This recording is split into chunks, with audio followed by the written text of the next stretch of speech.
আহলে সুন্নাত ওয়াল জামাতের কাছে তারা মুসলিম নয়। সেরকম উদাহরণ বা দৃষ্টান্ত যদি পেশ করা হয় আলাদা জিনিস হয়ে যাবে।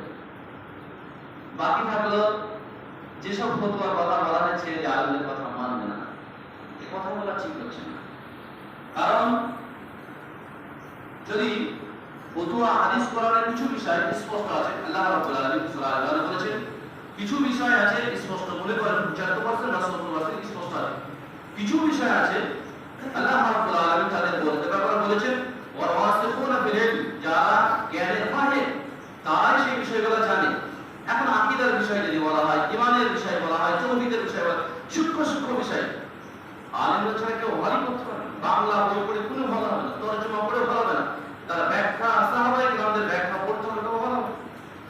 বাকি থাকলো আলিমান বিষয়ের কথা আসলে আমি তো সেই নামে পড়াই, তো যা ঘটনা শুনলাম নদী আল্লাহ কোথায় কি করেছে আর বাঙালিরা কি করেছে, এত যে কথা